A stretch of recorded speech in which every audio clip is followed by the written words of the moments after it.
Para sahabat nadi yang terberkati, bagaimana kabar mengawali hari baru, Minggu 24 Agustus 2025.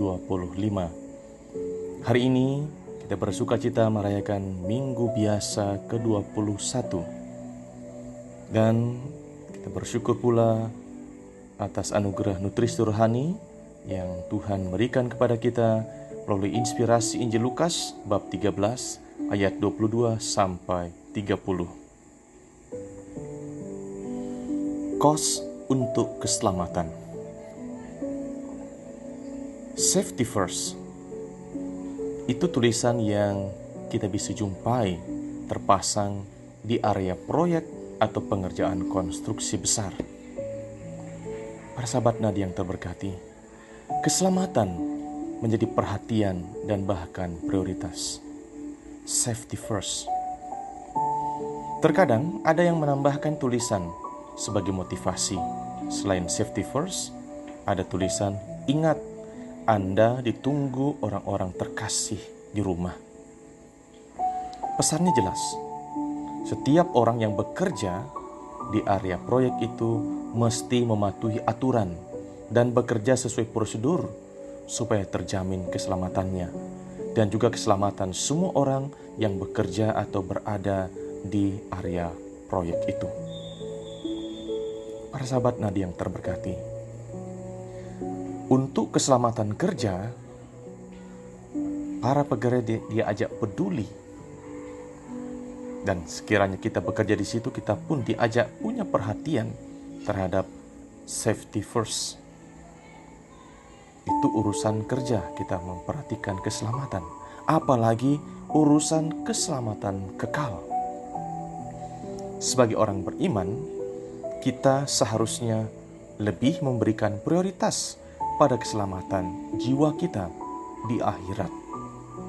Karena hidup di dunia ini sifatnya sementara saja atau fana. Oleh karena itu, tagline safety first perlu kita adopsi untuk hidup rohani dan pesiaran kita di dunia ini. Kita perlu memberi perhatian pada keselamatan kekal sebagai tujuan tertinggi dari pesiaran hidup kita, para pesiarah pengharapan. Untuk itulah kita diingatkan oleh Tuhan Yesus hari ini bahwa ada kos untuk mencapai keselamatan itu.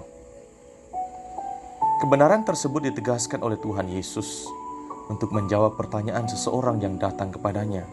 Tuhan, sedikit sajakah orang yang diselamatkan? Atas pertanyaan ini, Tuhan Yesus bersabda, berjuanglah untuk masuk melalui pintu yang sempit.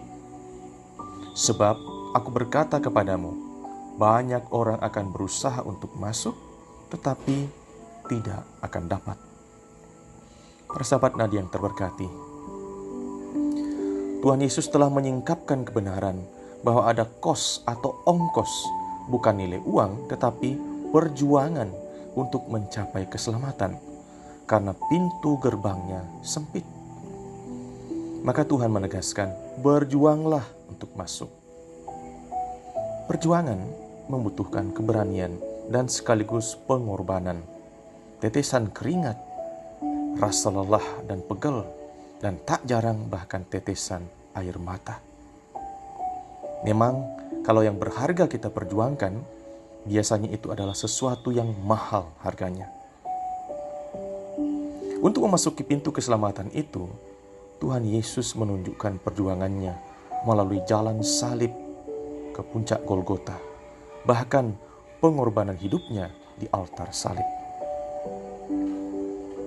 Kalau para sahabat mau selamat, ikutlah dengan setia Tuhan Yesus. Camkanlah kebenaran sabdanya.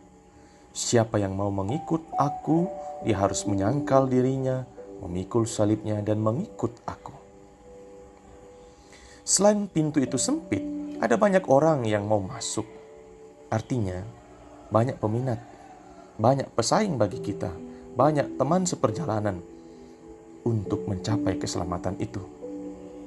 Oleh karena itu, kita mesti siap berhimpitan dan berdesakan dalam suasana tak nyaman dan penuh rintangan. Inilah Rizky Zone, zona penuh tantangan dan perjuangan.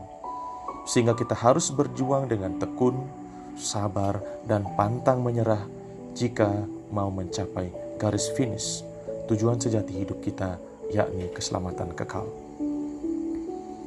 Apakah para sahabat mau selamat? Berjuanglah memasuki pintu yang sempit dan siapkanlah kos untuk mencapai keselamatan kekal itu. Selamat hari Minggu, berkat Tuhan melimpah atas para sahabat nadi sekalian. Bersama saya, Pastor Imade Markusuma, pelayan komunitas nadi.